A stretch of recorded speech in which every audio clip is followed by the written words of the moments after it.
Nous apprenons tout au long de notre vie. Et pourtant, pour la plupart d'entre nous, nous sommes mauvais à cela. Si tu souhaites devenir une personne qui apprend plus vite que les autres, afin de performer plus rapidement que les autres, si tu souhaites devenir une personne intéressante qui maîtrise de multiples sujets, ou alors un véritable ou une véritable experte sur un seul sujet, laisse-moi te partager ma méthodologie d'apprentissage. Une méthodologie qui m'a permis de réussir à apprendre dans de nombreux domaines divers et variés, mais aussi de réussir dans divers domaines professionnels. Dans cette vidéo, je partagerai avec toi les 5 points sur lesquels sont basées ma méthodologie d'apprentissage, et à la fin de la vidéo, reste bien parce que je te partagerai le hack ultime qui te permettra de maîtriser le soft skills des soft skills, qui est nul autre que l'apprentissage. Donc sans plus tarder, let's go. Bonjour à tous, c'est Timothée, j'espère que vous allez bien. Je suis vraiment heureux de vous retrouver dans cette nouvelle vidéo. Vous êtes de plus en plus nombreux et nombreuses à me suivre, et ça c'est un vrai grand plaisir pour moi. Mais vous êtes aussi énormément à regarder mes contenus sans même vous abonner. Alors avant d'aller plus loin, je vous invite à vous abonner, à éclater le bouton bleu, et ensuite on continuera ensemble. Le premier point consiste à comprendre. Comprendre pour mieux apprendre. Je me rappelle, j'approchais de mes 10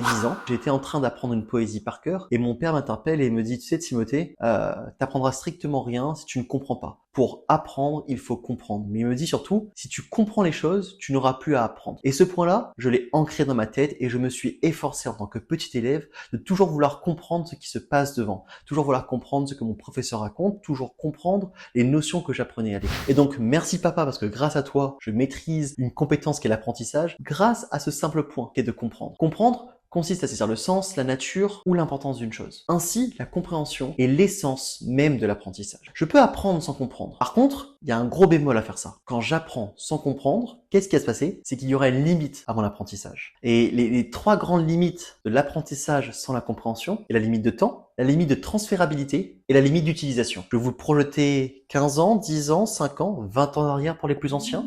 Bisous à vous. On était à l'école, on nous a dit il faut apprendre une formule mathématique par cœur. Par exemple, moi c'était le cas pour tout ce qui était les formules, les fonctions exponentielles. Je les connaissais par cœur lors de l'examen. J'arrivais, j'avais ma bonne note, tant mieux pour moi. Par contre, une fois que c'était fini, ne me parlez plus de cette fonction. J'étais incapable de la ressortir. Et en fait, ces 3 limites peuvent se manifester dans cet exemple. Parce qu'après que mon contrôle était fini, le temps était passé, 1 heure, 2 heures, 3 jours après, j'étais incapable de réutiliser la formule. Le deuxième est la limite de transférabilité. C'est que si la fonction était modifiée un tout petit peu ou si c'était une nouvelle fonction, mais qu'on pouvait réutiliser la même méthodologie, on était incapable de l'utiliser simplement parce qu'on avait appris par cœur sans comprendre la méthode, sans comprendre, l'équation. Et pour terminer, la limite d'utilisation. Il serait très difficile pour moi de le réutiliser dans un contexte beaucoup plus pratique et beaucoup moins théorique. Imaginons que je dois réutiliser cette fonction exponentielle dans tout le secteur de l'économie ou de la physique, j'aurais beaucoup de mal à le faire parce que cette fonction, je l'ai apprise de manière théorique sur un bout de papier. Et donc, on voit bien que la compréhension permet vraiment ces 3 points. La première étant de retenir l'information sur du long terme. La deuxième étant de pouvoir transférer la connaissance que j'ai à des secteurs qui sont proches. Et la troisième est de pouvoir le réutiliser dans tous les secteurs divers et variés. Maintenant, je vais être un peu plus spécifique. Dans ma compréhension, je vais appliquer la fameuse loi Pareto. Et oui, dans mes vidéos, dans je pense 80% de mes vidéos, vous entendez parler de cette fameuse loi Pareto qui consiste au fameux 20-80. Je vais prendre un sujet que je veux véritablement apprendre et donc je vais m'y pencher sérieusement et je vais apprendre les 20% des notions extrêmement importantes pour maîtriser au mieux le sujet. Et je vais m'efforcer de comprendre ces fameux 20% qui constituent la compréhension de 80% du sujet. On va prendre un exemple très simple. Si je veux commencer à apprendre la guitare, je pourrais apprendre cet accord de base, et puis apprendre les barrés, et puis apprendre des accords diminués, augmentés, donc des choses trop compliquées pour moi, tellement compliquées que je vais aller chercher les fameux 20% de la guitare, qui consiste à apprendre 4 accords magiques sur lesquels je pourrais jouer 80% des musiques existantes actuellement. These are the chords. Cause you only need the light when it's burning low. Only miss the sun when it starts to snow. Only know you love her when you let her go. But you walking away from the troubles in my life. I'm walking away. Oh, find a better day. One last one, Let It Be, Beatles. When I find myself in times of trouble. Et donc, avec ces fameux 4 accords, je pourrais faire semblant d'être un grand guitariste. Parce que je maîtriserai la fameuse Pareto de cet apprentissage. Et donc, pour m'aider à discerner quels sont les 20% les plus importants d'un sujet, les 20% de notions les plus importantes d'un sujet, je vais faire un truc très simple, je vais dire ChatGPT, je souhaite apprendre la vidéo, quels sont les 4-5 critères super importants à maîtriser pour être un bon vidéaste. Et voilà, c'est parti. J'ai mes notions clés, j'ai mes notions importantes, j'ai mon Pareto de mon apprentissage. En faisant ça, juste avec ce point, vous êtes déjà un goth de l'apprentissage. Et puis une fois que ces fameuses notions sont comprises et apprises, je vais créer du lien avec les notions que je connais et maîtrise déjà. Bon. Avant d'aller au point suivant, je vous invite à vous abonner, à liker. Peut-être que dans votre famille, dans vos amis, vous avez un ami qui va passer le bac, qui en plein examen, qui souhaite apprendre beaucoup plus rapidement. Et donc le deuxième point de ma méthodologie d'apprentissage consiste à faire des parallèles avec les choses que je maîtrise déjà. Par exemple, si ça me fait penser à un film, je vais essayer de comprendre, je vais essayer de créer un lien entre le film et l'apprentissage que j'ai. Si je me rappelle qu'un jour, mon prof au lycée me parlait de cette notion-là, mais que j'avais pas maîtrisé, compris à l'époque, je vais faire le lien avec ce que mon prof de lycée racontait à l'époque. Je vais passer par l'état méditatif durant 30-40 minutes où je vais aller essayer de chercher un petit peu des informations qui pourraient se rapprocher ou corréler de l'information que je souhaite apprendre. Maintenant, je vais passer à une explication scientifique en mode grosse vulgarisation, donc pour les puristes, excusez-moi, et pour tous ceux qui ne maîtrisent pas, vous allez apprendre quelque chose de merveilleux. Dans notre cerveau, les neurones sont un petit peu comme des entrepôts qui stockent de l'information. Les informations sont des marchandises stockées dans les entrepôts, qui sont les neurones. Et entre tous ces entrepôts, il y a des petits chemins qui s'appellent les synapses. Ces synapses sont les fameux chemins qui nous permettent d'accéder à l'entrepôt pour récupérer la marchandise et la réutiliser. Et donc, si une information que l'on reçoit n'est reliée à strictement aucune autre information, qu'est-ce qui va se passer? C'est qu'elle sera isolée et avec le temps,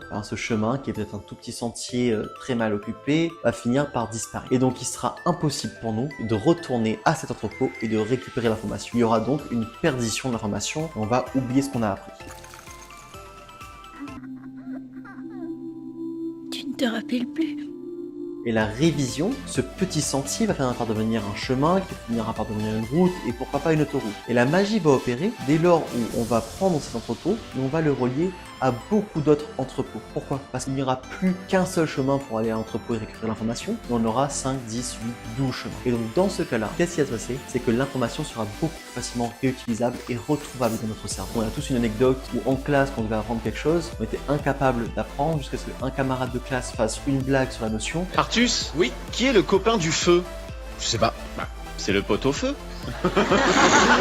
Et on retient toujours cette blague, et quand quelqu'un nous parle de cette notion, on va se dire « Ah oui, c'est vrai, je me rappelle de mon pote qui avait fait cette blague là-dessus et c'est comme ça que je l'ai appris. » On a tous des histoires un peu comme ça. Et donc, en créant du lien, vous allez permettre à votre cerveau de retrouver beaucoup plus rapidement de l'information. Et cela facilite grandement l'utilisation de l'information. On peut aussi s'imaginer que notre cerveau, c'est un tiroir. On a le tiroir des émotions, des anecdotes, des moments de fou rire. Et plus on va relier une information à plusieurs événements, plusieurs émotions, plus vous allez faire des liens et plus il sera facile pour vous d'aller récupérer dans plusieurs tiroirs la même information. Alors pour résumer ce fameux point, quand j'apprends, je m'efforce toujours de relier ce que j'apprends avec des exemples simples, d'anecdotes, de vie, de moments de fou rire, et surtout des moments qui étaient chargés en émotions pour moi. Et j'essaie aussi de trouver des notions que je maîtrise bien pour pouvoir rattacher cette petite notion à cette fameuse notion que je maîtrise bien. Plus ces 20% que vous avez appris va devenir, va s'étoffer et va être de plus en plus costaud. Moi qui jouais à WoW, c'est comme si votre personnage nu va commencer à prendre de l'étoffe, va commencer à prendre une armure, des épaulières, un casque, et va devenir un personnage beaucoup plus solide. Vous voyez, là encore, je viens de faire un nouveau lien. Je peux imaginer que l'apprentissage, le développement d'un personnage dans un MMORPG, et plus j'apprends, plus j'ajoute du stuff à mon personnage. Créer des notions va rendre mon personnage beaucoup plus fort, parce que pour vous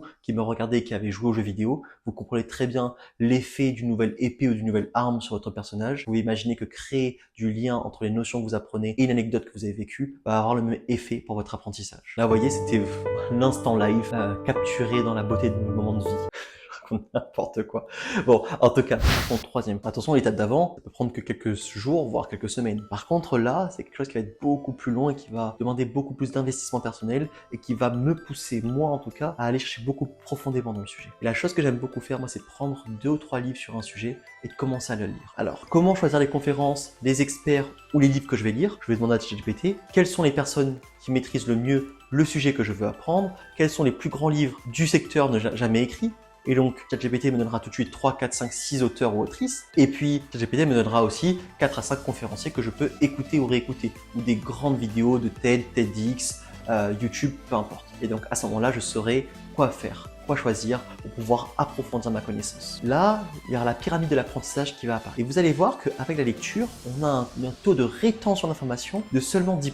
Ça veut dire quoi? Ça veut dire qu'en fait, quand j'apprends, quand je lis un livre, je ne retiens que 10% du livre. Et étant donné que je ne retiens que 10% de ce que je vais lire, c'est pour ça que je vais m'efforcer de lire, pas pour apprendre, mais pour consolider les notions. Parce que les 10% que je retiendrai ne sont pas les notions que je maîtrise déjà, mais seront 10% à côté qui vont venir encore plus rendre ma connaissance solide et forte. Et donc les 10% que je vais retenir, ce seront des éléments différenciants. Après, je vais vous dire sincèrement quelque chose, j'ai un hack ultime. En fait, j'ai 2 hacks quand je lis. C'est que je vais surligner en une couleur tout ce que je sais déjà. Je vais surligner en une autre couleur tout ce qui me marque, tout ce que je trouve très intéressant et toutes les notions, les exemples très forts. Et ce que je vais faire, c'est quand j'ai fini un chapitre, je vais attendre le lendemain et je vais, avant de commencer le nouveau chapitre, je vais relire la deuxième couleur que j'aurai surlignée, c'est-à-dire la couleur de toutes les choses qui m'ont marqué, que j'ai apprises, que je trouvais intéressantes, et aussi des fameux exemples pour pouvoir venir étoffer la deuxième partie. Et en faisant ça, je vais utiliser les notions du point 2, je vais créer des nouveaux liens, mais je vais aussi étoffer mes connaissances parce que je vais créer ce qu'on appelle la révision, qui permet sur le long terme de diminuer la courbe de l'oubli. Un sujet très intéressant qu'on pourra aborder dans une autre vidéo sur l'apprentissage. Et le deuxième hack, on va tout de suite le voir dans mon 4e point, qui consiste à multiplier les canaux d'apprentissage. On multiplie les canaux d'apprentissage du même concept. Donc, j'ai lu mon livre, j'ai surligné, j'ai relu. Qu'est-ce que je vais faire? C'est que je vais prendre le livre audio sur Audible ou sur YouTube, et quand je vais faire de la route, je vais réécouter mon livre audio. Et donc, tous les éléments que j'avais oubliés, je vais les revoir, enfin, je vais les revoir une 3e fois puisque j'aurai relu, et tous ceux que j'ai trouvés forts vont être encore plus prédominants et je serai encore plus capable de pouvoir le ressortir et de paraître intéressant et de maîtriser une notion de manière profonde. Et vous imaginez si vous faites ça sur 3 livres, les 3 livres les plus importants, les 3 livres les plus importants d'un domaine, vous prenez le temps de faire ça, croyez-moi que vous maîtriserez le domaine bien mieux que 1% de la population mondiale. Challenge accepted. Et donc il s'agit de l'apprentissage multicanal. L'apprentissage multicanal, rappelez-vous de vos petits entrepôts de tout à l'heure, vous allez plus pouvoir avoir accès à votre entrepôt par voie terrestre et vous allez commencer à avoir accès à votre entrepôt par voie aérienne, par voie maritime, par voie terrestre. Et donc là, c'est magnifique parce que en multipliant les canaux d'apprentissage, vous allez multiplier les différents accès pour atteindre votre entrepôt. Pour moi, ces éléments permettent d'augmenter significativement la rétention d'informations et va vous permettre à vous aussi de pouvoir maîtriser fortement un sujet. Et en plus, ce qui est intéressant aussi, quand on va changer d'auteur, de façon de voir les choses, on va avoir des points de vue différents, ce qui permettra de mettre beaucoup de contraste et de volume dans tout ce qu'on a. Et donc le 5e point, qui est pour moi la méthode d'apprentissage le plus rapide et le plus efficace possible, on va reprendre notre pyramide d'apprentissage. Ce n'est nul autre que l'enseignement. Pour apprendre, il faut enseigner. C'est tellement contre-intuitif. Et pourtant, c'est vraiment la méthode la plus efficace d'apprentissage. Et vous avez peut-être remarqué, mais moi je suis un passionné, un amoureux de l'apprentissage, j'aime apprendre beaucoup de choses. Et quand j'étais petit, je me rappellerai toujours, j'apprenais de nouveaux mots, j'arrivais à la maison et je disais, voilà, j'ai appris ce mot-là, collimateur, j'ai appris le mot perspective, peu importe.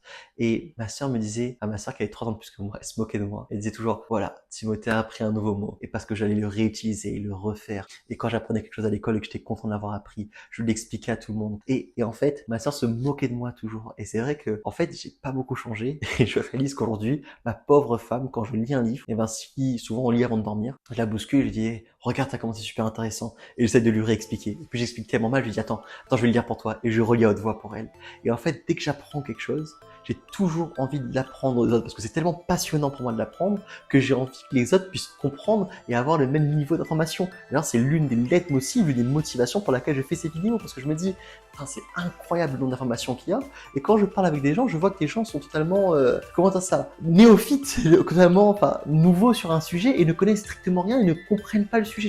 Je me dis, mais c'est pas possible, pour progresser, il faut maîtriser ce sujet. Et donc, c'est pour ça que je fais ces vidéos. Bon, gros emballage émotionnel, vous l'avez vu. Excusez-moi, je me reprends. Quand je vais enseigner, j'ai remarqué qu'il y avait 3 choses qui rendaient l'enseignement éducatif pour moi. La première chose, c'est qu'il faut que je parvienne à comprendre le sujet, à m'approprier le sujet. Donc, ce mot-là est très important, l'appropriation du sujet, en l'assimilant avec mes propres mots, en l'assimilant avec mes propres concepts, propres exemples, ou les exemples des gens à qui je veux enseigner les choses. Et ainsi, je vais faire de l'apprentissage, de la notion que j'apprends, quelque chose qui m'appartient, quelque chose qui est à moi.